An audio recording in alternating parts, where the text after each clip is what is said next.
Hello, everybody, and welcome to the Audible Farm podcast. It's episode number 39, and I'm sitting down with Gene Walker. That's right, Mean Gene Walker.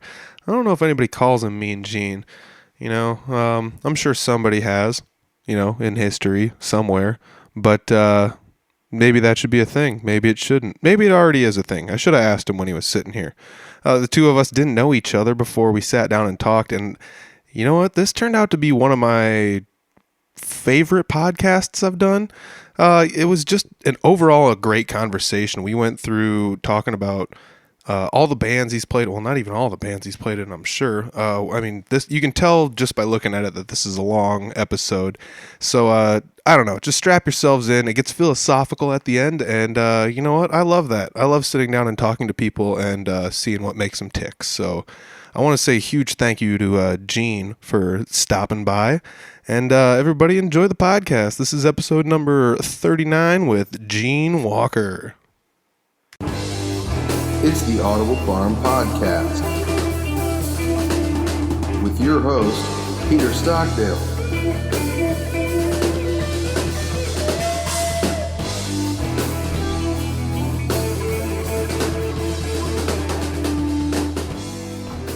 Gene Walker. You and I haven't met really before this. So in the driveway. Yep. So this is it. We got a 5-minute introduction, and we're just sitting down, and we're gonna do it. We're talking MGCC, and MGCC, I'm assuming, is lettered for everybody in the band. Does that sound right?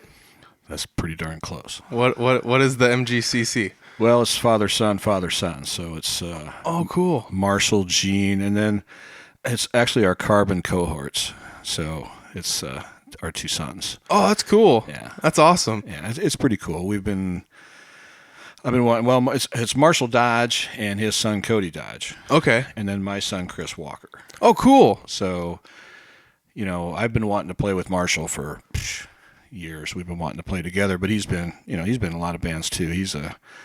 He's my age, so he's from Detroit, I believe. Oh, cool. Wow. He used to, hang out and watch Ted Nugent in the bars, So that's sweet. Yeah, that's cool, man. That's his school. Yeah, that's awesome. I haven't seen you play other than maybe at a jam night. What? You live in a cave, or what? Pretty much. Well, that's you are in a cave, right? Oh, yeah, we are actually in my little man cave studio. The gear cave. Yeah. Now that I look at the stack of rack or amps here. Yeah, there's stuff on the walls and sitting around. I used to be in multiple bands, and I hated dragging gear around, so all I did was just brought a different piece of gear to every show. Guitars and guns, man, that's a good combination. You got it. All right. Oh, man. So, ski band, right? That would be the original. Like, when I was first growing up, someone's like, you got to go see the ski band. They're awesome. And so you guys were one of the bands when I was first growing up that was, around the area, one of the go-to bands. So it would have been in the 2000s, 2000? Yeah. Early to mid-2000s would have been when I first started playing guitar. So sweet. Yeah. Give or take a handful of years in there, but yeah. Well, we were together from 2000 until, 2011. Oh, cool. So, the end of 2011, almost 2012. So, yeah, it tragic, and it ended tragically with my partner in crime, Dean Morris, passing away. Yeah. So, but we had a good run, 32 years, and a lot of fun, and ate a lot of drummers. But, That seems to be the way it goes, though. But and then you look back at my podcast list, and it's I've interviewed 4 drummers, so almost 10% of everybody I've interviewed's been drummers so far. So they're out there. They're all weird and flaky, man. It's because they're in 14 bands. It's how come you haven't responded? Well, because I'm drumming for another band right now. I shouldn't say anything. I started out as a drummer, so. I think a lot of people started out as drummers. Wanted to be, and I still do play, when I have a chance, jam night or in the church band, I play drums when no one else is available. But, they let me loose once in a while. That's pretty cool. I can count to 4, okay. So what got you started into music? You said drums first. Drums first, yes. Actually, from Iowa City originally. Cool. And, my buddies started getting into music, and back in that day it was the late 60s. I was into Creedence and Tommy James and the Shondells, and then when the first Beatles record, my first Beatles experience was really Abbey Road. I bet it's in there. I've got a stack of records over there somewhere. Yeah, Flipside Abbey Road. The one long song was usually my Ward's signature. Take off the speaker stereo, your early Walkman headphones you put on either side of your pillow. Yep. that was I listened to every night. Oh, that's awesome. So yeah, I was into that. My buddy was into J.J. Cale and Blind Faith and Clapton and all that stuff. So that was the other side of the thing, the blues influence back then. But yeah, I started out as a drummer. Started playing on some cardboard and some a big old stump for a bass drum. My mom says, if you could play those things, I'll buy them for you. Oh, cool. So I walked in and was able to play them, and bought a set of Ludwig's Black Pearls, just like Ringo's. Oh, cool, cool. Small trap set with a sizzle cymbal, the old rivets in the cymbal, What was the thing that drew you to the drums then? I was just beat man, I've always been that way. I'm a bass player now, and so started out in drums and wanted to be a guitar player, and then ended up being a bass player because we had a way better lead guitar player than me. Yeah. And I thought, man, that'll be easy. That's easy stuff. Yeah. And then I found out that between the drummer and the bass player, we got control, brother. Yeah. Well, the thing is, I always find that playing the bass is kind of easy unless you want to play the bass well. Because you can play basic and it can get away with it, but there's people add their own sauce and flair to every single thing that's going on in a bass. The good ones, you name guitar players, you can name 20, guitar players that come into your head, and you say, how many bass players? You're like, Victor Wooten. Yeah, I mean, you get Les Claypool. Chris Squire was one of my guys from Yes. I mean, I always that sound. He was just, that was the sound I strove for. Oh, that's good stuff. But yeah, so being a bass player, it's kind of cool because if you want to shine, you can step up and do your stuff. If you want to just fit back in the pocket, you can stand back. And first few years I played, I never looked at the crowd anyway because I was way too freaked out to be looking at that stuff. So I fit in well till I got my shoes. Paid my dues. I still feel weird sometimes going out and playing in front of people. Depending on the crowd, it's just like, oh man, it's like that. Do I fit in here, or what's going on? How did I end up in this location? That's what Dean used to always have, that weird moment where you stop and it'd just be like, what's going on here? Why are all you people looking at us? That's hilarious. Oh gosh. Yeah, our bassist in Three Finger Betty does a lot of kind of just hiding out on the side of the stage, and sometimes he just turns around and it's not like he's scared or anything. He just likes to stay in the pocket and kind of hang back and do his thing. And yeah, my eyes are closed most of the time if I'm in the groove. Music is I don't know about you, but music is the only place that I can be that I'm nowhere else. Yeah, it's pretty much all encompassing. Yet it's hard to describe. When I'm playing at jam nights and things like that, I start playing a song, and as soon as the nerves are gone, I'm like, wait, the song's over? It just. That's how it happens, and people talk about that, but it's not work. But it's at the same time, it's the only thing you're concentrating on, but you don't really have to concentrate while you're doing it, Yeah, you experience that once in a while. You have that Zen moment of, a lot of jam nights. I've jammed with Ober and Sean Menikis and, Dean Davis, the human metronome. Man, I cannot wait to get Dean Davis in here. People have been like, get a hold of him, and I've gotten a hold of him, but I've been slacking, but I've seen him a couple times, and it's like, whoa. Yeah, that man is played in a band called Locust that was just phenomenal back in the 70s. Oh, cool. I mean, I could tell you some stories. A lot of guys. I mean, you got a lot of work to do yet, so you're never going to run out of people. I will not. That's the thing I'm finding. It's not going to end. I could stay up in Fort Dodge and Humboldt area and do this for about 2 or 3 years before I have to start doubling down. You got rock and roll bands like the Senders have been together 50 years, man. So, there's a lot. Fort Dodge is rich in rock and roll history of jazz. Well, jazz, they're under the table. Those Jake Merritt guys and those. Well, you got Vino, and you got who's the piano player? Oh man, don't make me guess it on. Don't put me on the spot like this.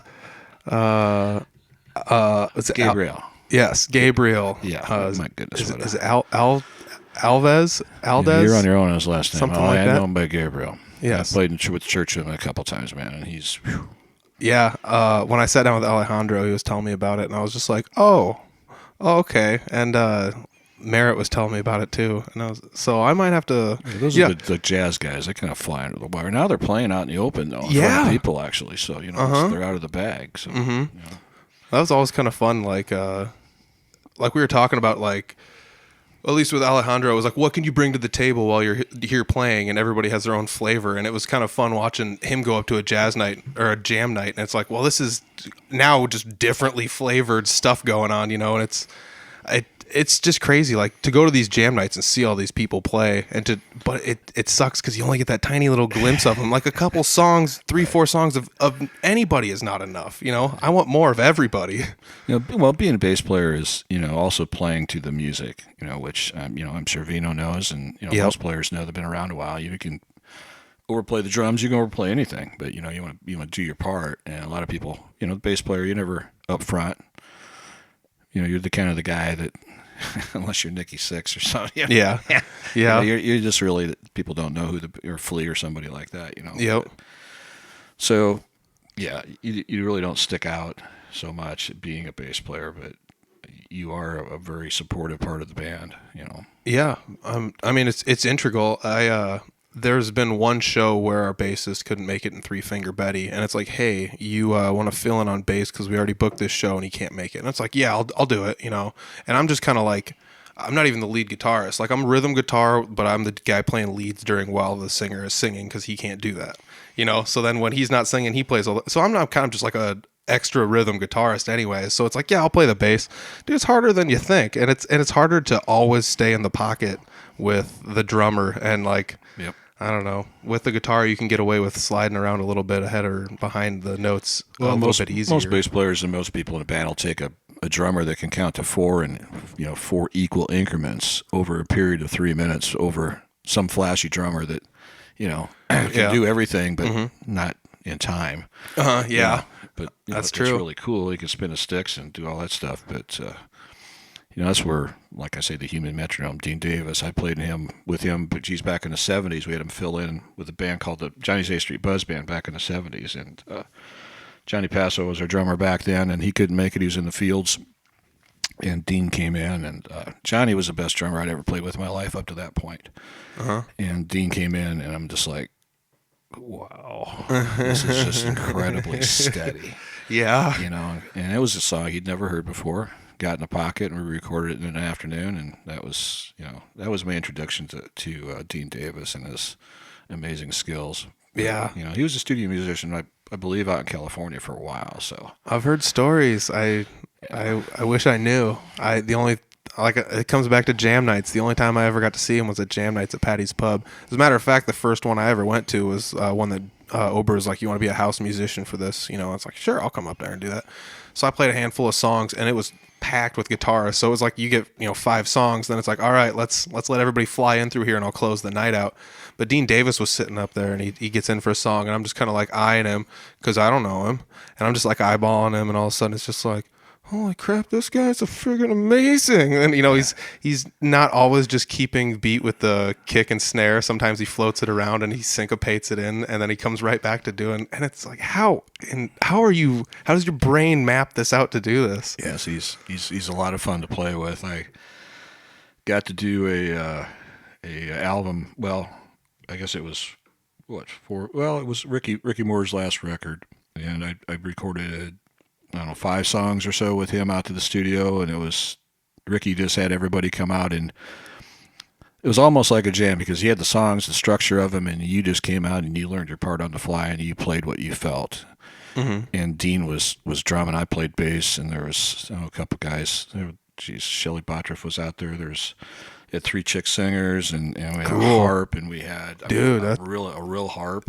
Oh, no way! Oh yeah, that's cool. Took them about 14 hours to tune it, but it was banjo, and I mean, so that kind of creative stuff, man, is really cool when you get that stuff thrown at you like that. Oh yeah, and jam night does that to you, for sure. Oh yeah, it's like, here you go. Yeah, I mean, I've got to play with some people at jam nights I did not ever imagine I would get to play with. And I mean, as far as even like drummers, just like even standing next to just Jeremy Ober and playing, and I'm not saying just Jeremy Ober, but like he's out there playing at every jam night, and I was just too shy to get up there and try, Right. and then he's the kind of guy that just picks at you, and he's like, "Get up here." Once you've got to know everybody around here, so A little bit, yeah. we're not that way, man. It's like, come on, play. Yeah. We're not here to judge you if you screw up. Well, it's jazz. You're only a note away from the right note. Play it 3 times and then it's right. Yeah. It took me a long time to realize that everybody wants you to go up there and have fun. They don't want you to go up there and be the absolute best and blow their brains out and be the greatest. You have to shred, and it's none of that stuff. It's just go up there and have fun, Well, I'm sure you were the guy like I was that wouldn't play in front of anybody unless I knew what I was playing and when I was going to play it. For so long. I mean, like I like to tell, I started when I was like 16. I quit somewhere in my mid 20s, and I started when I was like 27. And it wasn't until I was like 28 or 9 that I was finally like, oh yeah, I can get the hang of this jamming thing a little bit. Finally, finally I can get this. And that was like what got me to finally be like, I'll join a band. I'll finally do it. It stretches your wings, puts you out there, and well, a lot of people never do it. They never get the joy of it. Then you get guys that are so good jamming, and that's all they do is they play, and you go, why aren't you in a band? Well, I really don't want to be in a band, which being the age I am now, knowing, being through all the different phases in a band and different bands and stuff, I can totally understand that now. Oh yeah. I was like it was before. I was like, whoa, what's wrong with you? Well, there's nothing wrong with the gentleman or the lady. Yep. They just don't want to play in a band. Yeah. They just like their instrument. And they've mastered, and some people do that over several instruments just because that's what they want to do. It's pretty cool. Music's the one thing that, and you can take one note and you play that one note and it just makes you feel good, or you maybe bend it a little bit and it makes you feel good. Yeah. And so that's music. Yeah. That's all it takes.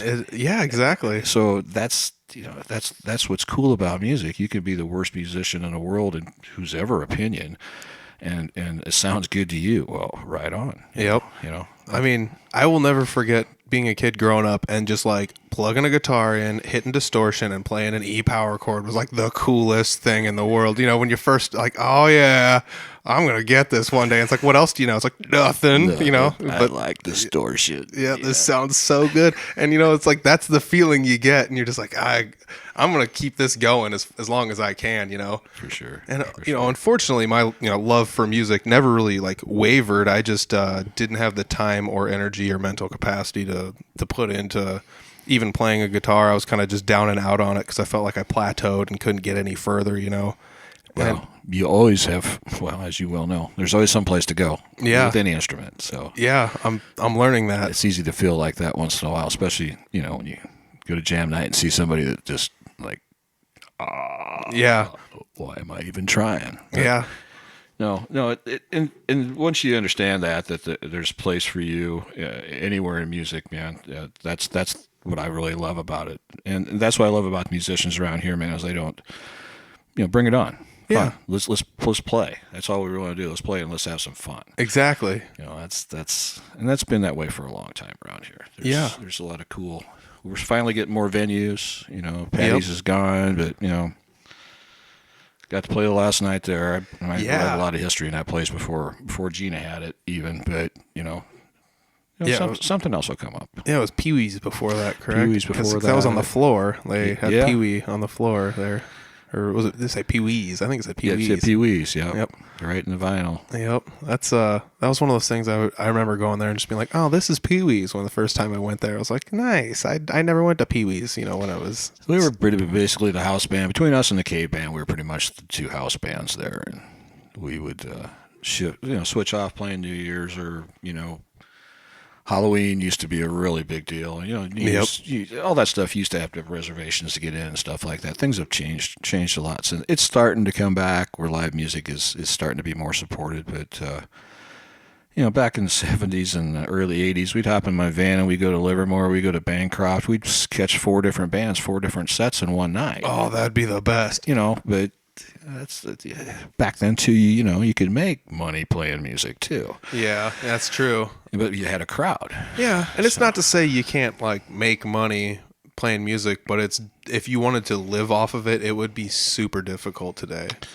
It's doable. It's doable. I mean, you could really engross yourself in it. Be like, I got a music store. I give lessons and play in a band. Like, if you really want to double down on everything, Right. You could do it. But I mean, and you can play in a band doing it too. You just not be able to do exactly what you want to do. You might appeal to the masses, but there's a lot of that going on, And justifiably so. Like, I feel like every band that is a cover band has kind of found its niche to be the band that they wanted to be, given the cover band limitations. It's like you play a couple songs that everybody knows, but you still get to play the songs you want, Right. That's the dilemma I'm in right now with this new band, is that I played in a cover band for all my life up until 2011, 2012, and then I decided I wanted to be in a band that we played all original music, and that's been a challenge. Yeah. It's been a real challenge. And Lucky's, Patty's was here, and a few places around we played, but unless you want to go to Des Moines and play for nothing, or if you can draw a crowd, then then you can sell some tickets on your own and do it right. The Underground used to do that up on Algona, I believe. Yep. That's how you made your money, is you sold your tickets, and that if you wanted paid, which I don't really think is that bad of an idea. If you want to make a bunch of money as a band, the bar owner needs to make some money too. So yeah, but back in the day. You could, people went to see bands. You could knock down $750, $850 a night for a 4 or 5 piece band. Now to try and do that, it'd be a stretch. It's a stretch. Yeah. You got to have a pretty good following to be able to do that. And which rightfully so you should. Exactly. I mean, and it comes down to, like, what are you going to bring to the table? Right. Like you said, bring a following. Are you going to play music that people are going to listen to, or is it not going to fit the bar or the clientele? Are you just bringing amps and standing there? Do you have lights? Do you have smoke machines? Like, do you have shoddy equipment? Do you have nice equipment? And it's tough to find your little range in there too, though. Exactly. Or every band, I feel like, is going at what they want to do in a different fashion. Like, there are bands in Des Moines that only do the pay-to-play shows, or the ones where you have to sell tickets just to be on the show, and you have to sell at least 20, and then like, if you don't, you have to make up the difference monetarily, and that's the pay-to-play method for some promotions or some places down there. That's how they do it. And that's cool, because, like, a lot of those places, they'll do that stuff, and the band is going to pack the house. It's going to almost sell out Vaudeville Muse. And you're like, holy cow, if this place is going to be wall to wall packed, I might as well give my band a shot at playing this, even if it's going to cost me a little bit of money. Sure. And if you have T-shirts, you're going to make that back. Especially if you went out there and did your just desserts. Right. But that also comes down to you gotta bring it, and it's not always just as easy as showing up and playing your tunes and leaving. No, things have changed, with social media and the way to promote yourself and things like that. Back in the 70s, we played 50 weekends out of the year, and we'd play different places on Friday night, Saturday night, play week-long shows at these Mothers in Des Moines, Brad 6th Avenue. You'd play a set, and the dancer would come up and dance for 15, 20 minutes, and you get up and play another set. Mm-hmm. And that's the way it was, and you had a crowd. Yeah, but it was all in Des Moines. It wasn't around here. That was in the 70s. You did have, at one point, there was probably 5. You could have 5 different venues in this town that have live music and country music. Yeah, and different things like that. But that was a short period of time. It's not like it is now. It's being an old guy. I've run through all this stuff, and it's coming around. I think today, as a musician, you have more opportunity to get your stuff out there if you really want to hustle at it. Yeah. Oh yeah. Oh, with the internet and everything. I mean, the ability to record stuff at your house with pretty high quality, with almost no money invested in hardware and stuff. Like, it's pretty wild. You can spend a couple $100 and then have just, it's like, oh wow, I got a microphone, an interface, and a laptop, and you just plug it in and go. And Eastside Window, didn't they do that at Chris's place? I'm not sure where they recorded that. I think Chris did most of that stuff in his studio, which is basically a home studio.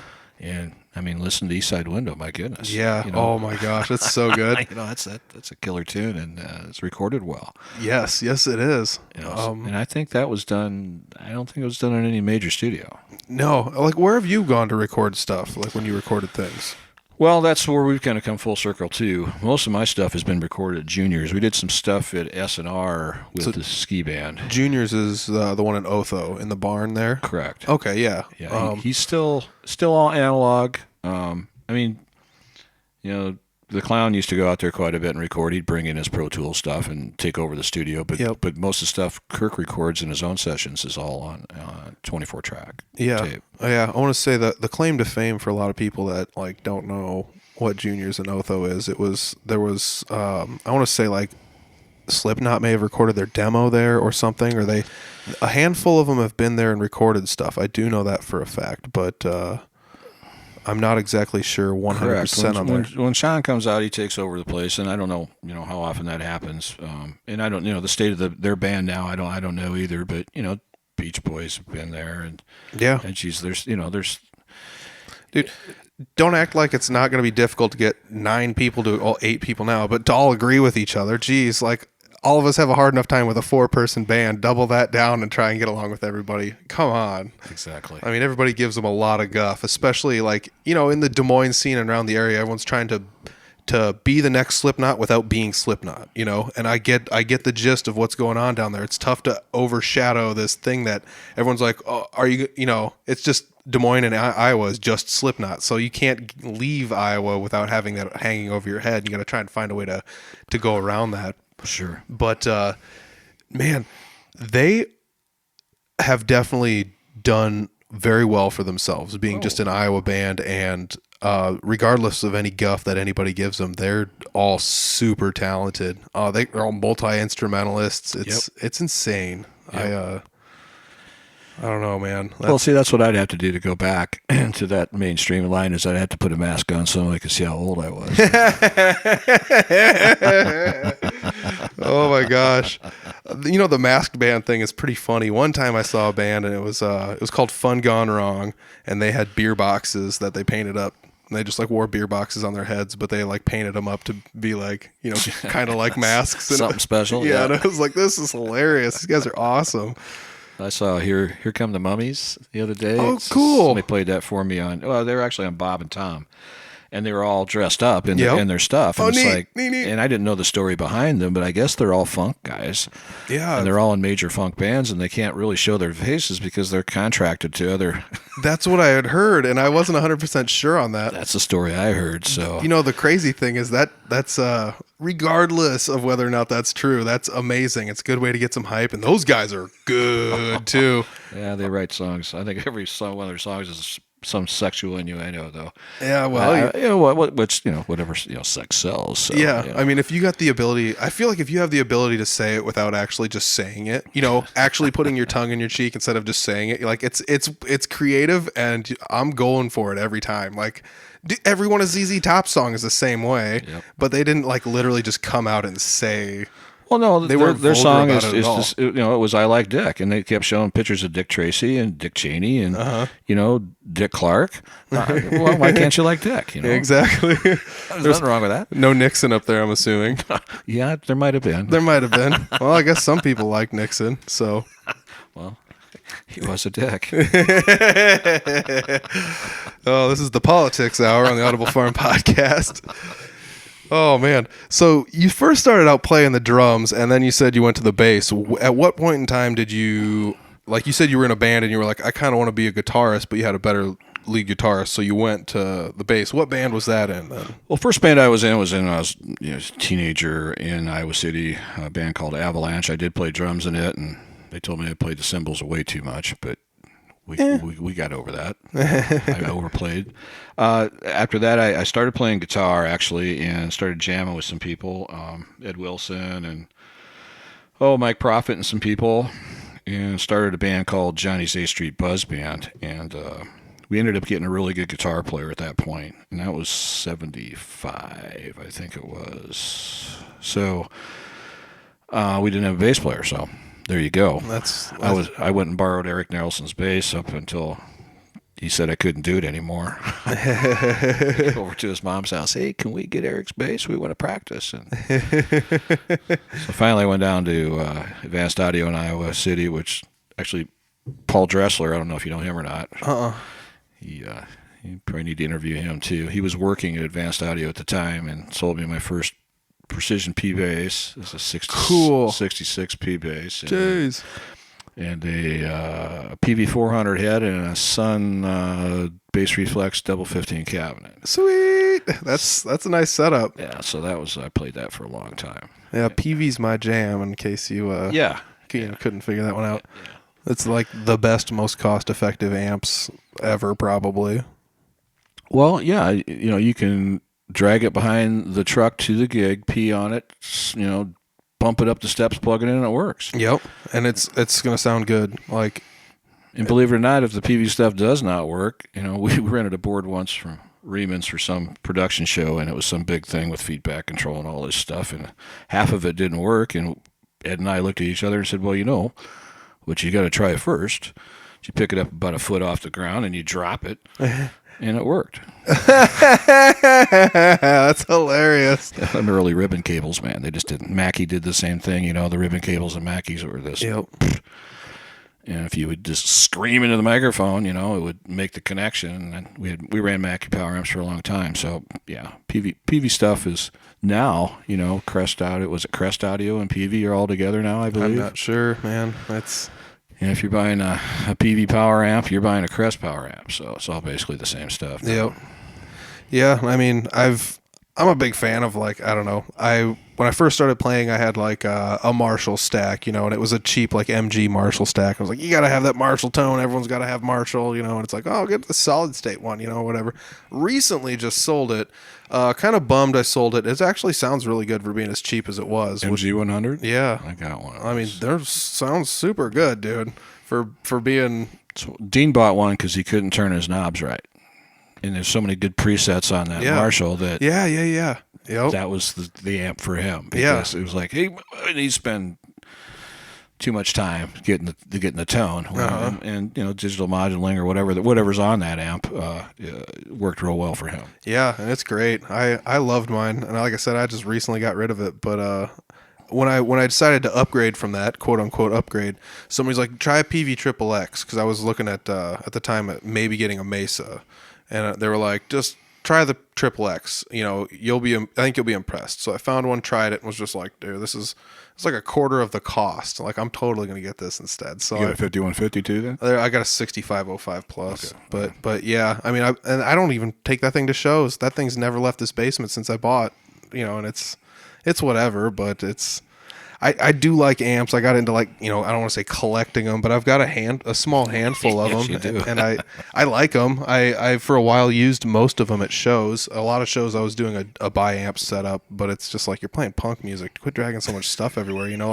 Nobody's gonna care if you're a gearhead at a punk show. Oh, it has to be as loud. Yeah, pretty much. And I like bringing gear everywhere. I've got a 10 pedal board set up. I like having all of my stuff at my fingertips to do all the things I want to do. It's like an artist with his palette, but at the same time, you gotta get away from that. I played a show at the Rock and Picnic. I made a little band in about a month and called it the Stockyard. And Jeff Blummel played drums, and Nick Earhart played bass, and Dan Blair played the lead guitar for me. And I did a little singing. And I was like, I'm gonna bring this Classic 30 out here because I almost never play this thing. So I got a Fender with single coils, and single coils aren't my bag. So then I tuned it into this, Classic 30. And I was like, this sounds really good though. It's not what I would normally go for, but it's that kind of ingenuity through something fresh. Yeah. That's probably all it really was just something brand new. And I was like, this is awesome. I like the way this feels. Yeah. Do you ever run into that anytime when playing stuff, even if it's just a small gear change, or Yeah, I'm lately, the last quite a few years, I've been a hard key guy, and oh yeah. But before that, I ran the full PV gambit. For a while, I was running a Citation 16 and an Ibanez, just a rack mount compressor limiter. It had an EQ on it, and it had a parametric EQ on it, and just ran straight that way into a Citation 16, which was 150 watts a channel. Oh, cool. All solid state. Yep. Then I went from that to double stacking to a PV Max bass, and then I went to 3620 bottom. Cool. 218s, 210s, and I set a keyboard on top of it. It had 210s and a horn in it. Oh, jeez. That was 210 watts too, and so I played that stack for a long time, and then I traded that in on a like a 5-string bass, and then I ended up playing it through a hard key, and I was just like, wow. Yeah. The only thing that turns my trigger more than the hard key is like GK. GK's got some rumbling stuff. They got those they're like 412 cabinets, and you put two of those together, and it's just unbelievable. I feel like the bass amp and all the bass gear recently is it's morphing, like it's changing. There's the scope of what's out there. Like it used to be like Ampeg and Hartkey and maybe Trace Elliott. Like there were a couple others maybe, but like it wasn't too many. And now you go into a Guitar Center, it's like I don't even know if I remember ever seeing some of these brands before. Right. And like the Fender Rumble amp, it's 60 watts and you pick it up and it's 22 pounds and you're like, what's going on with this? Right. Like, and it works well. And it works really, and that's like the mind blowing thing is like you used to have the super heavy, like, 9-ply treated plywood, now I played through, who was it? Either Jeremy Ober or Jeremy Pearson or it might have been Vino's amp. I think he's got a kickback Ampeg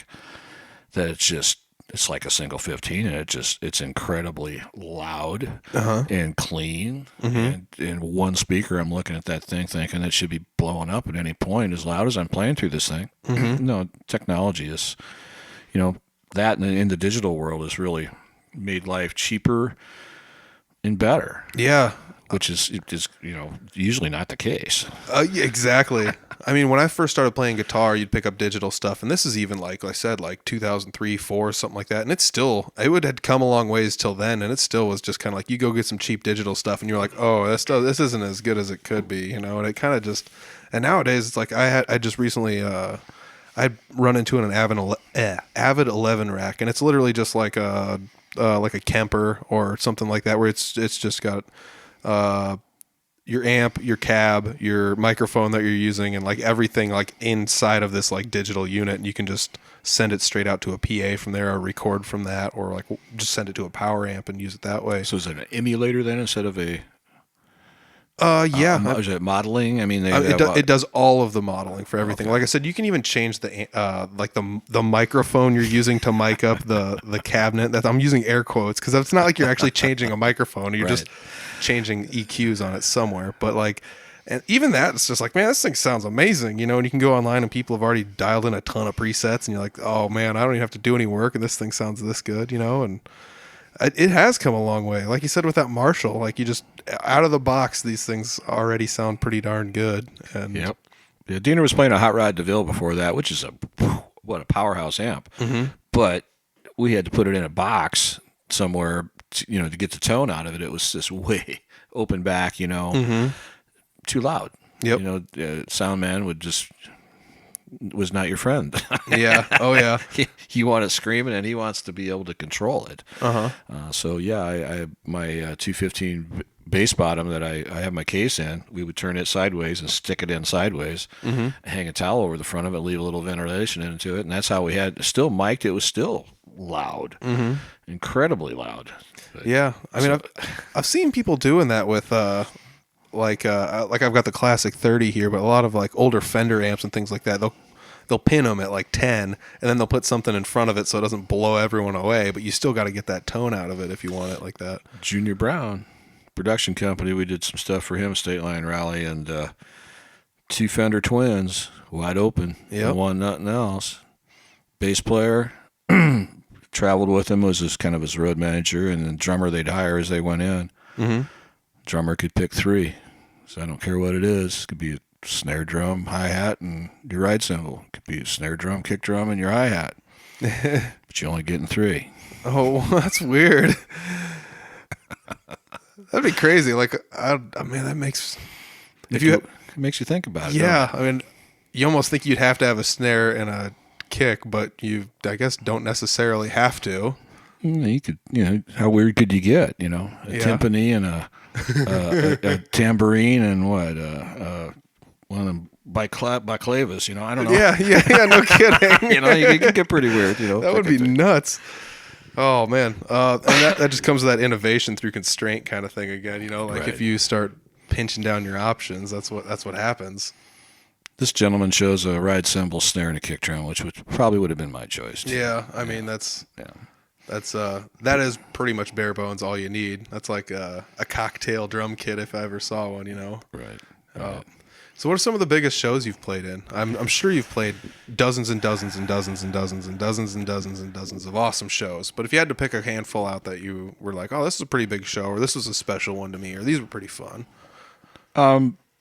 Probably, a couple of the shows that have been, there's been quite a few, but a couple that really stick out is playing with John Kay and Steppenwolf at like the second or third Abate rally. Cool. I used the same microphone. I got to swap spit with him. Yeah, nice. Yeah. So it was pretty sweet. That's awesome. And the band got up and played Born to Be Wild with us. That was pretty cool. We did a lot with Abate. We were like the first band to play the first Freedom Rally that they had up in Humboldt. So with District 10 first formed. So yeah, we were involved in that quite a bit. That's cool. The other show. Yeah, that show was on a hay rack with generators. So, dang. So it was pretty bare bones. Bare bones. Yep. But the other show probably would be opening up for Grand Funk. We did a Dragon Boat show at Kennedy Park, and there's probably 3,000-4,000 people there. I was there. You there? I was at that show, so I have seen you play. But that was a while ago, was it not? Yeah, that was a while ago. Yeah, that was a while ago. But when we got through playing, I think we got through playing Frankenstein. So we always had one epic song that we'd always play. It'd be whatever. And we got a standing ovation. Yeah. And that was like from your hometown. That was pretty special. Yeah, that would be something pretty cool. Yeah, it was a pretty big deal. Yeah, we've done quite a few. Rightfully so, though. If you're gonna play Frankenstein. Yeah, we would always. Oh, geez, we would play. We had a Deep Purple medley that we did that was just intense. But we would always challenge ourselves to do that kind of stuff, I mean, yeah. Some of the hardest songs I've ever played, cover songs, is like, One by Metallica and it's a fun one. Oh, geez. The beginning bass line at Peace Cells is always really fun to play. Yep. Bump a dump bump bump bump bump bump a dump bump bump bump bump. Yep. And we just always had a signature song that we would always, Frankenstein was that for a while. Dean was a guitar instructor, standing between Dean Morris and the ski band was Dean Morris, Phil Smith, myself, and John Passo. All right. Was the original members of it. Well, actually, the original members was Craig Aarons from Sac City, and Ed Wilson he was from Clare. They were in the band to begin with, and Dean ended up joining us a little bit later, and then Ed ended up actually leaving the band and going to running sound for a band called Rocks. Oh, cool! Which was a pretty hot band at the time, and. Ended up coming back to us, and because we wanted him to engineer for us, and he wouldn't do it for a while. We had kind of a parting of the ways, and he came back and engineered for us. And then Phil Smith joined the band. Excuse me. No, you're cool. And that went on for quite a while. Then actually, that was the lineup for quite a while, and then John ended up going back, started having a family, and went back to the farm and left us, and we had 7 different drummers in between. Yeah. And he ended up coming back in 2006, something like that, I believe it was. I don't know, it's on our bio. I should bring that up so I'm not talking what I don't know about. I definitely do see the commonality for that with the drummer thing, though. Like, one of my favorite bands in Des Moines is currently looking for a drummer. At least I saw it today when I left work. It was Transig's looking for a drummer for anybody that wants to play metal and thrash. But that's a pretty awesome project. I interviewed Eric Tran a while ago, and he's kind of made a solo album all by himself, but he played all the instruments. And when he does it live, obviously he can't play the drums and shred the guitar and bass at the same time, so he's got to have other people fill in, and he's looking for a drummer. And it's some intense music. It would take a lot from a drummer, but if anybody's out there, looking for that kind of a thing, there's always gigs for drummers to play. Oh, what was it here? It's like John left in 91, just that's earlier than I thought, and came back in 2005. Oh, dang. But I knew I wasn't going to be able to remember all the names of the drummers. But you know Nick Rosendahl. Yeah, yep. Yeah, he played with us for quite a Oh, while. cool. And Lance Larson with Cross-Eyed Mary. Okay, yep. He was with us for a while. Brent Bierstead, I don't know if you know him or not. Steve McFarland.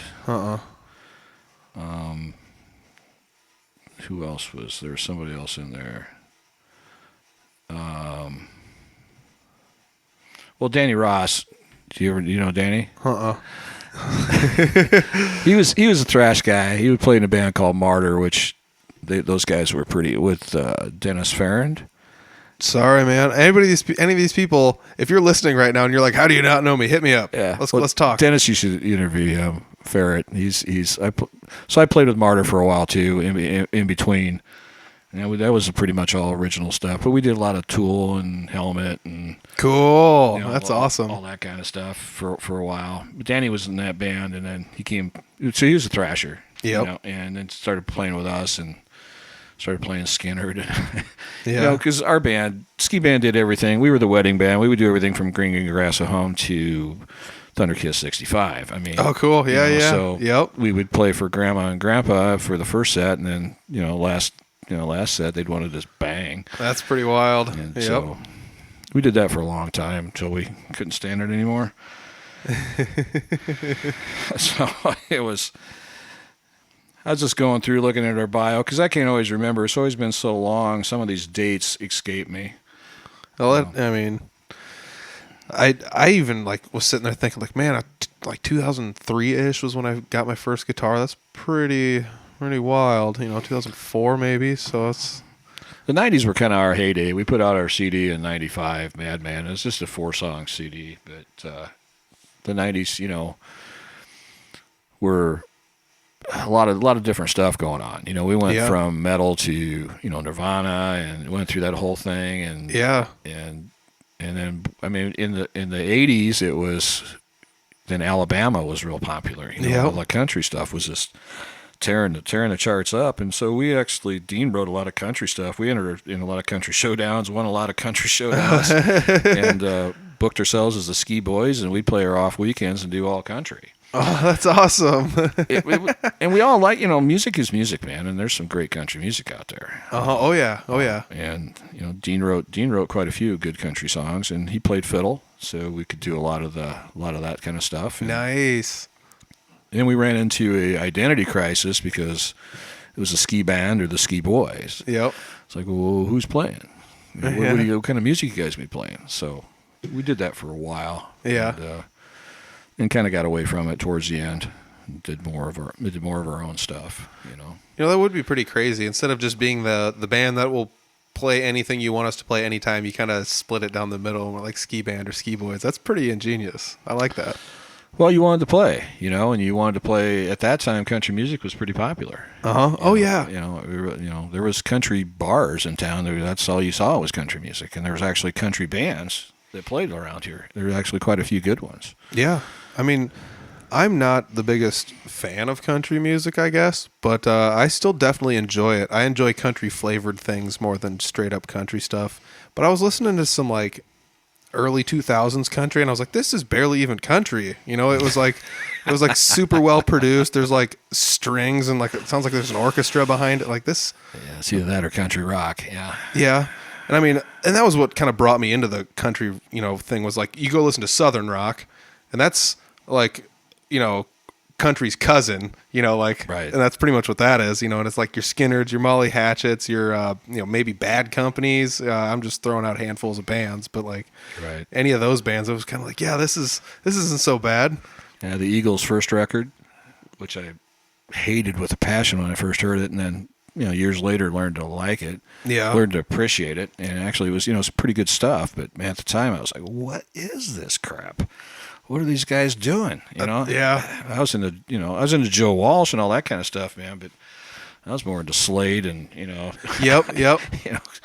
Slade was the band that sang "Come On, Feel the Noise." That was the original one. I mean, stomp your hands, clap your feet. Yep. There was But that's another fun thing to do is you not enjoy some music until later, and then you're like, why didn't I like this before? Like, what? And it's not like I don't ever look at it like this music was before its time. I'm always like, what was my problem? You know, Right. like how come I just I couldn't handle horns until I heard 25 or 64. yeah. You know, and after that, I was like, wow, that's a really That good sounds song. pretty darn good, you know. And I did that with bands that are like obviously good. It was just like Def Leppard. I'm like, I don't like Def Leppard. And then you're just like, dude, how can you not like Def Leppard? Because when they're not writing banging rocking songs, they're writing songs that's just like it's got like 3 pre-choruses and a chorus, and everything is the hook. Like every part of the song is the hook, and you're just like, dude, this is awesome, you know. Yeah, and those guys were for real. I mean, they could really sing and really do that stuff live, man. Yeah. So that was, you know, in the day there was a lot of good country bands in Fort Dodge. I mean, geez, the Outriders, Dick Hewlett and the Outriders. My goodness, Dick Hewlett. That man had a golden voice. He had a Nashville voice. Dang.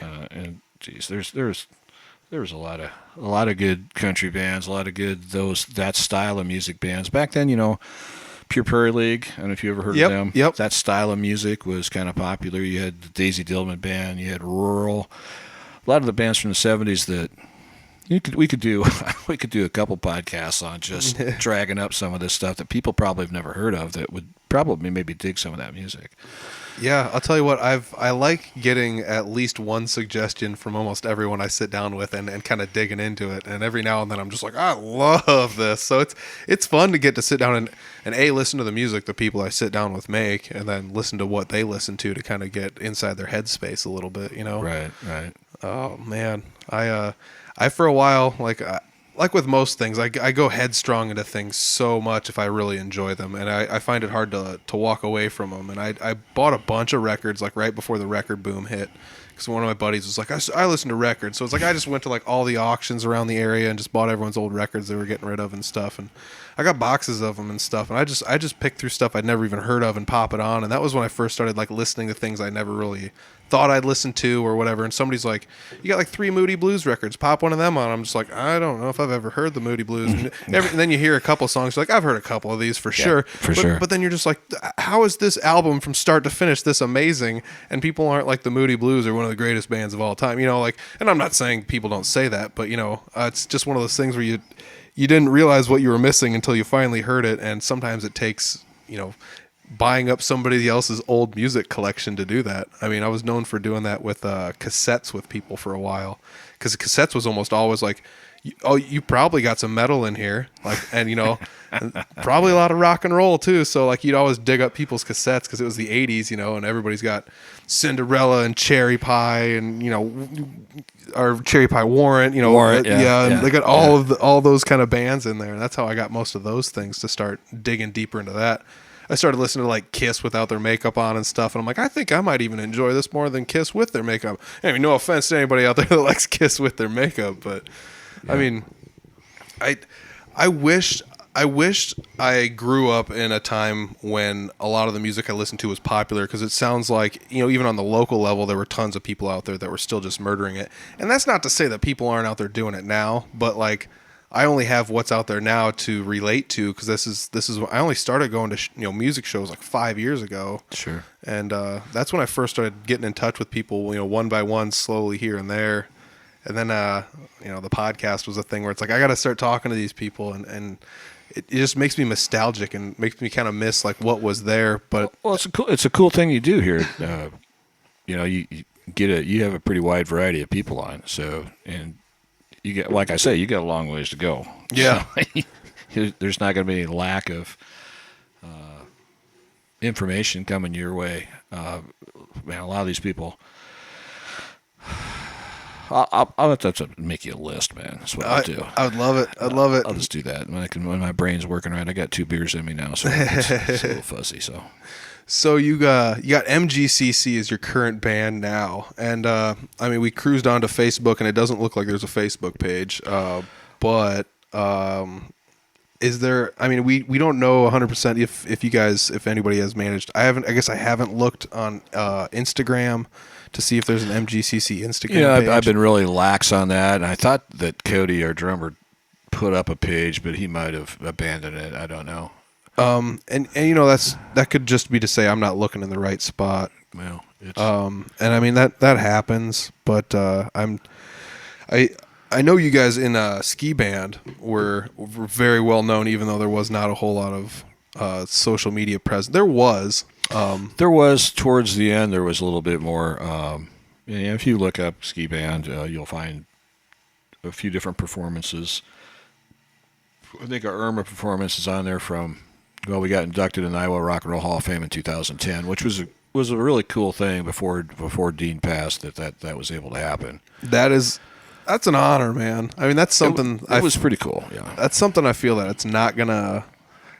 Like, I don't know what's gonna happen with my generation when we grow up, and it's some of the people I know that's their turn to be in there. I know a few people I would like to see in there eventually, but at the same time, got a long ways to go. That's a lot of rocking. Like, how long were you guys going?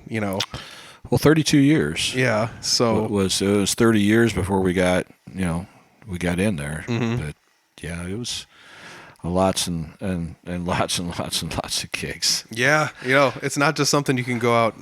Well, you know what it takes. It takes a lot. You have to want to. You're doing it for the. Let's see, we're doing it for the money. Oh no. No.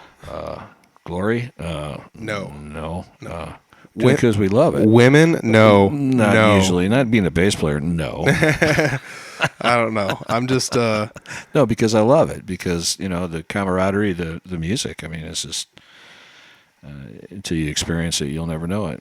Yeah, and sometimes I go out and I'm like, I don't even know why I'm doing this. I drive to Des Moines and back to play in a band, and I do that at least once a week. I drive down there and have a rehearsal with them so we can. Well, I used to do that every night when I played week shows at Mother's. I'd work 7 to 3, hop in my truck, drive down there, get home at 4 o'clock in the morning, get up 7, go to work. Dude, yeah. I mean, like, I've done that a couple times, and it wears on you thin, though. It's just like, man, you really have to want it, and that's the thing, And I had a 70 Cadillac, man, 500 cubic inch 4 barrel, 17 miles to the gallon. I get from my house to Brad's 6th Avenue Saloon in an hour and 15 minutes, man. That's driving as fast as you can till you come up behind somebody. Yep.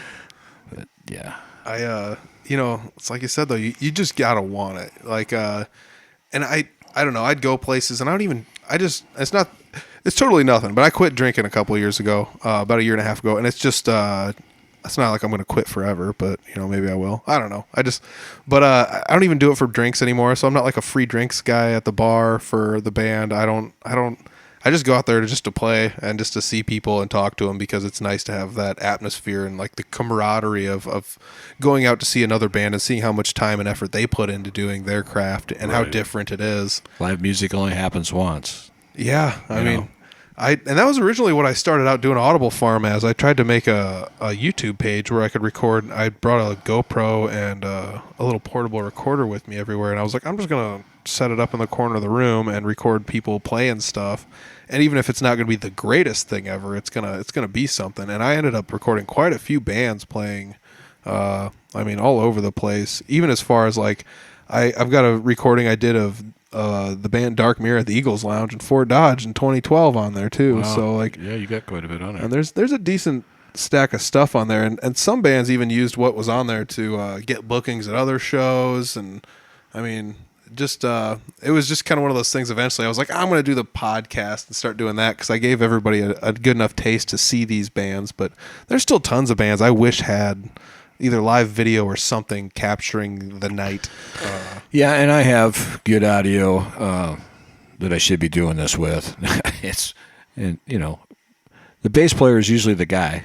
I mean, usually he has the van or the place to practice, or he books the shows. And I don't know how many bands you've been in, but it seems to be that way a lot. I don't. It's kind of like not always 70%. Of the time, it's usually the bass player that's the reason the band is still together.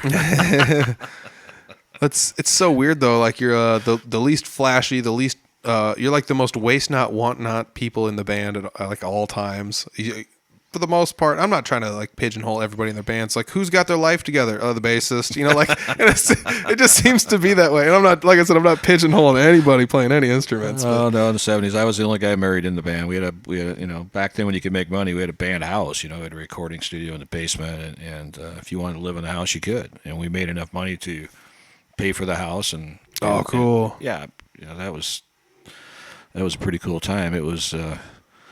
Called it Buzz Manor, and it was on High Street, so go figure what happened there. Yeah, no kidding.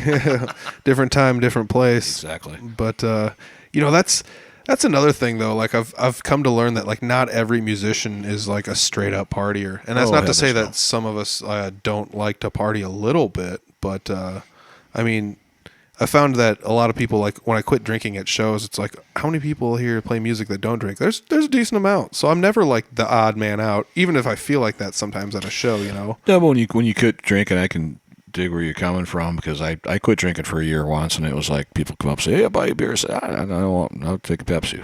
Wait, what? I said, well, I quit drinking. Well, why? Because I wanted to. Yeah. I was just... Well, what's wrong? So, nothing. Nothing's wrong, bro. I just quit drinking for a while. Is that okay? Well, just make sure everything's okay. Yeah. So everything's fine. Don't worry. Yeah, I just had less fun doing it, and then like one day I was just like, nah, I'll wait until I decide it's going to be fun again, and then I'll do it again. Yep. You know, and I don't know. I just tell people I don't drink because it's easy to say that, but it's hard to just be like no or whatever. And for the longest time, I would just take people's drinks and they'd be like, oh, let me buy you a drink. It's like, okay, sounds good. And then you just like pass it over to the person next to you, like under your arm, and before you know it, like, you know, oh, the drummer's girlfriend's getting drunk at the show, you know, and it's like, okay, I'm not going to quit taking drinks from people and handing them around to people, you know, because otherwise, you know, especially if somebody sees you doing that, and they're like, this guy's kind of an a-hole. He's just, give me all the drinks, and he's just feeding them to everyone else. He's a poser. Yeah, I don't know. So for a long time, I would hide it, and I would do tonic water with lime. And just like walk around with that, and people would be like, "What are you drinking?" It's just like, I got this drink. You're like, "I'm gonna buy you another one," and it's like, "No, I'm good," because you know they're gonna come back with gin. Yep. You know. Yep. And it's even funny going to places asking for tonic and lime, and they're like, "No liquor," and it's like, "No, I'm all right for now." Okay. Yeah. Oh man. I just like the bubbles, man. So where do you guys how can people find your shows if you're going to play more shows with MGCC? Let me ask you that. Well, that's a good question, because that's you know, social media is going to have to be coming up here, because we've always just played at Patty's pretty much. Actually, I was talking to Jeremy the other day. It's like, you think we could do a show with you over at the 503 or something? He's like, well, this show's, you know, the stage is now, they're not outside now. He says it's pretty small for two bands, and so yeah, we're kind of actually looking for places to where we can play some original stuff. I mean, we do some covers, but not very many. Yeah. And I really don't want to. Yeah, I totally get that. You know, but to do it, you know, to do a 3-hour show, I'm going to probably have to. We have a 2-hour show now. Which is mostly original. And we do some ski band stuff too, which is, that's awesome. The band I play with, they're such great guys, and they allow me to keep this stuff alive, because if I don't, it'll die. Yeah. And you know, if I like it, I think somebody else has to like it. It can't just be me. Yeah, exactly. And you know, and plus, what's really cool too is these songs were recorded at in the '90s, and then these guys put their spin on it. Yeah. So we have our stuff, and Marshall's wrote some really kick-ass songs here recently.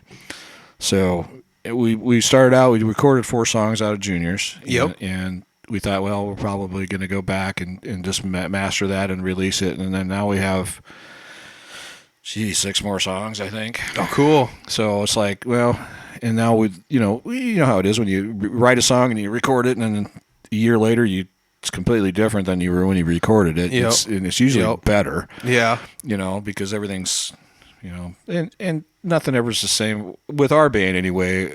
Most of my stuff is always an experiment. There's always a signature hook to a song that you have to play, but most of the fills and stuff, man, I just try to find always in search of that thing that I go, wow. Yep. I always like to try something new with like almost every song I play with Three Finger Betty, because it's like, you never know, I might hit something real. I might hit gold, you know, like one of these times playing it, and it's going to stay there forever, you know. And you never know. I mean, No. And I think jamming brings that out in you. It allows you to stick your neck out and think about things a little bit differently than just in this box. yep. So yeah, as far as shows to come, with Patty's being gone, I don't know where we're going to play in town. I don't know what would really work. Yeah, because there's not too many like rock and roll venues in No. Fort Dodge right now. Not really. As far as if you wanted to, kind of bring your gear and kind of loosen the crowd up with a little bit of noise, kind of like there's not too many of those places around in Fort Dodge right now. But there are places to play if you want to, bust out an acoustic or get a little quieter, play some softer music. Right. Stuff with less of an edge, I guess you could say. Right. I mean, you could totally. There's plenty of places in Fort Dodge now. It seems like a lot of places are opening up to the idea of playing music at least. Yes, exactly. And the clientele is being more acceptable of the idea of music. Maybe I don't know what to say. Maybe the music's getting better. Maybe there's finally more musicians out there. Well, it's probably a phase. Towns go through phases, and I think we're going through a phase, which is on the upside for sure. Yeah, For sure. yeah, it's not a bad thing. No, the solo thing is really, in my lifetime, it was there for a while, but it's not as predominant as it is now. Yeah, I mean, I can still totally understand from a winery or a bar owner, or, Shiny Top, all these places, you can have one guy up there and still have the same crowd you would if you had 5 guys up there. bingo. Yep. But the other thing is that some of these guys are making as much as the 5 guys were. Yeah, yeah. I mean, I get all ends of the coin. If you're one guy and you're like, I can go up here and entertain people as much as a whole band, why not pay me as much as a whole band? But at the same time, like, you're only one guy though, but it's that double-edged sword. And the same Exactly. thing from the business owner's perspective. It's like, if I got to pay 5 guys to come here with all their stuff and it's going to cost me, like, why not just pay this one guy who's going to cost half as much and it's only one guy? I mean, I totally get where all you're coming from. And It also goes back to what we talked about before. If you're going to draw, if it's somebody we don't know and you're just in there drinking your wine and listening to somebody you don't know, Yep. or if you come to see Jeremy over from bingo. 50 miles away because it's Jeremy and you're going to see a good show. Yeah. There's a difference there. Uh-huh. Should Jeremy get that $600? Yeah, he should. Yes. Because he's been paying his dues. Yeah. Should this guy from Colorado that's going through town get that much? Probably not. Probably not, but know? does that lessen his craft anymore? No. It doesn't mean that he shouldn't No. get paid anything, That's the weird thing about the music business. Yep. But if you draw the crowd, that's equals dollars. Yep. So, Yeah, and I mean that's that tough thing where it's just like I said, you almost got to bring something else with to supplement people. So it's like the people that come to see you play, it's just like, well, I got shirts and CDs, or something like that. Even if you're just giving them out, and it's just like, I got shirts and demo CDs or something. It's like, now you can take me home with you or whatever. Right. Now you'll remember me for the next time I come through. There's a break dance troupe here in break time. We break out the cardboard boxes. Yeah. We can do that too. So Yeah. people might remember that. Yeah, you never know. But yeah, I mean that's literally all it takes though, is just going out there and paying your dues, and it's a long, tough road to hoe, especially to go out there and just day in and day out go out there and do it. And we've talked it over many times. You gotta enjoy it. Like, oh yeah, it's that's the reason people do take breaks though, and I see why people do it now. I used to just be like, why did anybody ever want to quit playing the guitar? Like, everybody thinks you're the coolest guy at the party when you're playing guitar. Like, what, blah, blah, blah, blah. But at the same time, I get it. Like, you get tired of being looked at. You get tired of having pressure on you. You get tired of driving and going to gigs every single day or whatever it was. Like, I get it. Like, I put it down for a while. Sometimes it just takes up too much of your life, and you want to go have a family or try to have a relationship with anybody, even if it's just a platonic relationship with friends. Like, you can find yourself getting so stuck in playing guitar that you don't spend any time with any of your actual friends anymore. You certainly can. My wife has always told me that she's second second after the bass, after music. Yep. Oh man, so we've actually sat down and we've done over an hour already. Wow. And I feel like we've covered a lot, but I still feel like there's so much more to just I didn't figure going. an hour would be enough. We probably have to do this again sometime. I don't know. Yeah. I need to do a little research and bring some cards to the table. I have had a couple of people do that. They came down with a giant notebook written out, and it's like, I got to make sure I hit these points, and it's like, let's do it, and you just start talking, and eventually you run into them. It's pretty fun. Yeah. And then it's nice to have them all like labeled out. Like I was in this band and these were all the members, and I was in this band and these, because it's nice to give your shout outs to all those people that you spent a lot of time with. Exactly.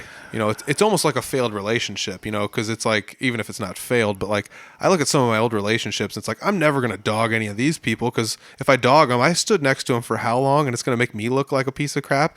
Right. Because it's just like, if you drag them down, then de facto you're dragging yourself down. So there's no reason to do that. Exactly. So I mean, even if I did butt heads with anybody in any of the bands I was in, I'm still on super good terms with them, and it's nice to have that in your back pocket though too. It is.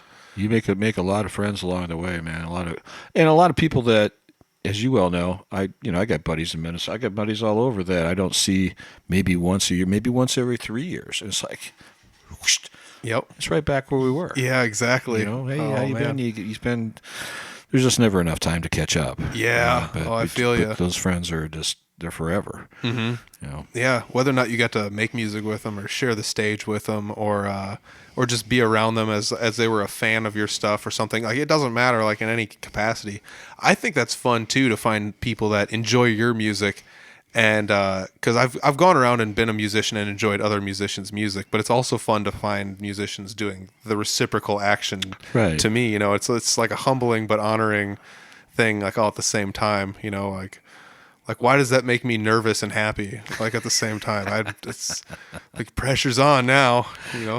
I got a buddy in Minnesota, Mike Sherman, and he used to play guitar for Crow, and he works for a backline company now. Is it Unlimited Sound, or I can't remember the name of the company, but anyway, we always meet at the rally every year down State Line Rally. He usually does backline for him, and we play on Thursday nights. We have the guy that runs the show, myself and Mike Sherman, and we just drag all the stuff out of the production truck, whatever he brought for backline. Yeah, and we set it all up, and then we jam. That's awesome. And we all play songs that one guy in the band knows. Yeah. We used to do that. In the last couple of years, we haven't done that. But that's the kind of stuff that you have fun with. That you see this guy once a year, and you'll have a matchless and Marshalls. And one year I had 2 GK rigs plus my hard key rig. I mean, oh wow! I mean, you can just drag everything out and try all the stuff out and have some fun. Plus, you make memories you'll never forget. Yeah, no kidding. That's the fun stuff that the people you meet and the relationships you make over the years. Randy McAllister, you know him? Nope. No, he's a Byron's type kind of guy. Oh, cool. Yeah. He just lives in his van and drives all over and plays. Oh, nice. I mean, those are the kind of people that, that's he wrote a song about the $110 cheeseburger, He writes what? What? Well, he was going home and bought a cheeseburger and put it on his card, and the thing bounced, an overdrawn thing, and then by the time he went to the next place, and by the time he got it all over and done with, this cheeseburger cost him like $130. But the most down-earth guy you'll ever meet, drives this piece of crap Dodge van, and he's probably got something nice now, but he probably doesn't, because he really doesn't care. He's about the music and about the people, and about the next town, and he's like a true punk. Yeah.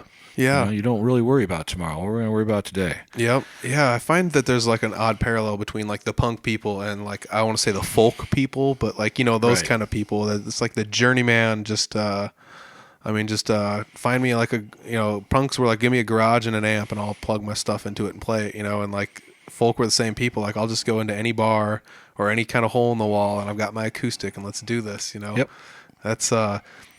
It was an interesting thing the first time I ever went out to Byron's. I got that vibe almost instantly when there was people just like rolling up on motorcycles and like people with license plates from everywhere, not just Iowa, but like all over the place. It's like, why?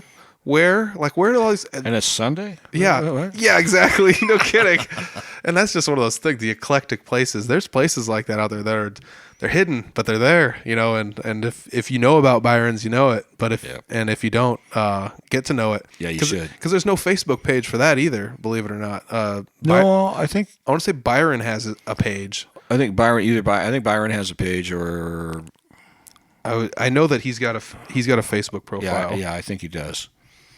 Yeah, he does because I've seen him I've commented on that stuff before. Yeah, he gets some amazing stuff over there, and catches them coming through, and there it is, Brian Stewart. Yep, Brian Stewart is who it is on Facebook. Yep. Yeah, he's or Byron, Byron Stewart. Byron, yeah, Byron. Yep. But yeah, Stuart. Not to just flood Byron's friend requests full, but he's the guy, and he posts all sorts of good stuff. Like it says, he just posted 5 show flyers. It looks like. Yep, 6 hours ago. 6 hours ago. So yeah, June's coming up. So head on out to Byron's, check out some music. It's got plenty of comments on it. He's a great guy. There's some pictures of people jamming out at Byron's. Yep. I love that place. I do too. I should probably give a shout out to my other band I play with. I play with this we call ourselves Blues Grass, I guess, and East End Boys. And we've opened up several shows for MGCC and jam with those guys. And it depends on the weekend. We got a couple of guys from Manson. We got Bob Knowles and Danny Zier. Okay. And then from Fort Dodge, Don Ludwig and Casey Ackerson. And Steve Wells and Pat Ackerson. They were both together. So on any given night, we'll have mandolin, banjo, harmonica, dobro, bass, a couple guitars. And That's cool. We play a whole bunch of songs by Mr. Traditional. That's awesome. And we do most of that kind of stuff. And I also do play in a church band at Prairie Lakes Church. So shout out to my Jesus band. Those guys are awesome. Oh man, I don't want to change the topic, but let's look at the screen and look at Byron's cover photo. Oh my gosh, that is the greatest thing I've ever seen in my entire life. It's a whole bunch of Byrons standing outside of Byron's. We did that to Mike Ewing. No, he's played in a lot of bands around here. We did that one year for his birthday. We gave everybody a Mike Ewing face on a popsicle stick.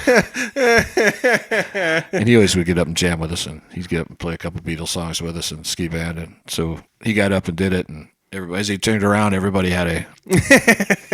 That's hilarious. Yeah. And that's some of the other fun things you can do in a band, that you don't always got to take yourself 100% seriously all the time. And I think I enjoy being in a show when bands don't take themselves that seriously. It makes them more personable, humanizes them up there. Just makes them humans, you betcha. Yep. I agree. You need to... It's just like, when you screw up, just acknowledge you screwed up, my goodness. Yeah. Don't smash your guitar on a bunch of stuff. Don't get all mad about it. No, don't get mad. Just move on. Yep. I've learned to just laugh it off. Me and the bass player and Three Finger Betty consistently miss like one chord in a song, and we did it for like 4 or 5 shows in a row. And now we don't miss it at all, and we laugh. We laugh every time we hit it. Up to it. It's just like, here it comes. You gonna get it this time? Yeah. Nailed it. People are probably just like, what are you guys doing? It's like, you should have been at the last show, or yeah, it's an inside joke. Yep, should have seen us in 2018. Oh man, this has been a great talk. I'm loving this. It's well, it's nice to meet you, and yeah, I listen to your stuff. I've been listening to some podcasts about a few different things about musicians and how they die and how they live. Yeah. Disgraceland, you ever listen to that? Oh, geez. You got to check that out. Hit me with a handful of podcasts after this. I will. I'm always looking for stuff to... I know you would enjoy it. Fill my time. So, I'd love it. Otherwise, I just listen to comedy podcasts because I like to drive down the road and laugh. That's another weird thing, though. Like, you're a musician, you listen to podcasts. At like what point did that trigger in your mind to listen to podcasts and not music on the road, and how weird was it for you? Because it feels like for me, to speak for myself, it just kind of just happened, and I didn't even know it was happening, and now it's weird to play music in the car. I've always been a talk radio guy. I'm a George Norrie, you're driving home at 4:00 in the morning, everybody else is gone, you listen to all the different kinds of things on the radio. Talk radio, music, if you can find a public radio station or something that hasn't, I like hearing music that I've never heard before. Yep. Which usually takes public radio or some obscure station. I don't care if it's something classical. I love classical music for what it is. I'll try to put something else on, but podcasts came up to the point like that. It's something I've never heard before. Mm-hmm. You know, it's how many times have you heard? I don't know, whatever song. Yeah, know? exactly. Sweet Child of Mine, or just name one. Name one. I mean, it's just across the board. Sometimes I just, I love that stuff, and that's what I've always said about some of these bands that like pop rocks and some of these bands that come out and do all this stuff. It's like, all you need to play is like the first 20 seconds of that song, and the thrill's gone. Yeah. It's like, I don't want to hear the chorus. I just want to hear that first part, and then you move on. And I always thought that bands should do that. Let's just do like the first 20 seconds of 400 songs, and you'll never lose their attention. Oh my gosh, that would be a fun concept for a band to just bail out on a song after the pop is gone, because everybody's gonna go nuts because they're like, oh man, yeah, I mean, and I do that too though. Listen to the radio, song you like comes on, you get that smile on your face, and then 20 seconds in, you tuned out. You don't even pay attention to it going anymore. Yeah, because you heard it 50,000 times already. Yeah. So yeah, that's why I got into podcasts is because, and some people say, well, I don't want people giving me their opinion, and I don't want to, have that influence me. Well, choose what you listen to. Yeah, you don't have to listen podcasts to for everything. Political stuff. You don't have to listen to, opinionated stuff. Listen to some fun stuff. Listen to a fishing show. You know? I grew up the whole time, and I was one way only. I was just like, this is my opinion, and I'm sticking with it. And the older I get, the more I realize that my opinion is more fluid. If somebody gives me a good argument with facts and things like that, I'll change my opinion on almost anything, as long as they can not necessarily even appeal to me, but just appeal with facts and general knowledge. It's like those posts on Facebook with the guy at the card table with the sheet on the front says, chocolate chip cookies suck. Changed my mind. Yeah, exactly. And I kind of feel like that though. It's just like I could listen to people talk about something I don't agree with 100%, and sometimes they come up with good points where it's just like, maybe that just comes from I was never on a debate team, but I was like debating people, and if you hear somebody's good point, it's just kind of like, oh, that's your big gun, so now I can argue against that with something else. Yep. And it's nice to hear both sides of the coin, and it's fun to you get the left and the right, and if you don't agree with either one of them, then you're like, now where am I at? So it's kind of fun to get all of those opinions and be like, well, I'm somewhere in the middle where most people probably are, but the least loud people, because the people on the ends are always the loudest, and that's why everybody thinks the world is so polarized now. That's my problem too. I should have been a federal mediator, because I can see both sides of every situation, which is probably to my fault to a certain point. They say you need to make a decision whether you think it's the right one or not. You need to make the decision now. And I have a big problem with that, because I just see, I'm like you, I see both sides of the situation, maybe too much. Yeah, it's weird because you're just like, you hear two people arguing, and you're like, hey, can we just meet in the middle? And they're both like, shut up, and it's like, now I'm the problem, And then a couple of years down the road, where are they at? They met in the middle. And it's like, are you serious? I said that, back then. They're like, they're pretty much just like, shut up, Ross Perot, or like, or whoever, It doesn't matter who it is, but it's tough to be that odd man out, Yes, it is. Yeah. No, but I do feel that we are, even just listening to podcasts and hearing a lot of people's opinions, I think we all are still on the same team. We just don't necessarily. It is tough to get someone else's opinion pushed in your face, but you just also got to take that with your own end of the coin, and just don't push your opinion into anybody's face. No, I'd say 98% of everybody out there is playing the same game, and kind of on the same page as far as not pushing your opinion so much on. It's always the fringe that's going to stick in your face, and not listen to compromise of any kind. Yeah, I mean, before the internet, these people were like out in the streets in New York with trench coats on, saying the end is near. Now they're on the internet. No, I'm just kidding. I could very well be one of those people too. You never know. Yes, man. We could be. So if people want to get a hold of you, I guess, or find any of your band stuff, where do you think would be the best place? Probably hit you up on Facebook, or probably just hit me up on Facebook. Just Gene Walker. Yeah. I do every podcast, take a picture with the person and post it on my Facebook. So like the Audible Farm page will have a picture of me and Gene, and it'll be tagged with Gene in it. So if you want to try and track him down, you can. Good luck. You can do that. I'm pretty sure you're probably like me. I'm one of those people that has just tons and tons of friend requests just sitting there that I don't. Yeah, I do. And it's tough because like a lot of it's like I don't know if I know these people, and it's pretty bad. So if you're listening to this and you sent me a friend request, I just scrolled through the probably 60 or plus or whatever I got. If you know me, or if you just listen to the podcast or something, just say hi. Tell me where you know me from. Sometimes I'll just add you because whatever. But I like trying to know people. It's kind of weird letting people into my social media bubble without knowing them, even just a little bit. I agree. And even if you just said I went to one of your shows and saw you, or I listened to your podcast, that's cool. Hit me, I'll totally add you. Just say something first. There's people I've sent messages to like, do I know you? And they don't even respond. And it's like, you just sent me a request. But it's tough. It's really tough. It is. But yeah, Gene's on Facebook. I'm not sure. You probably don't have Instagram or Twitter or any of the other stuff. I don't. I just, this time for all that stuff. I just, if something, I don't know. I just always looked at computers and the internet as if it's not working for me, it's working against me. So I try not to have it suck my time out of my life. Smart man. I used to spend hours and hours and hours and hours at computers every day. Now it's like part of my job. So now I try my best to stay clear of them if I can. And I'm finding myself being repelled by the internet. Like I get on there and I get mad at things, and it's not good. So I just try my best not to post anything if I can help it. And I put limits on my phone so no more notifications pop up for anything. Yep. And it's kind of nice though. I did the same thing. I turned all my notifications off. I want to get on Facebook, I'll get on and check it out a little bit.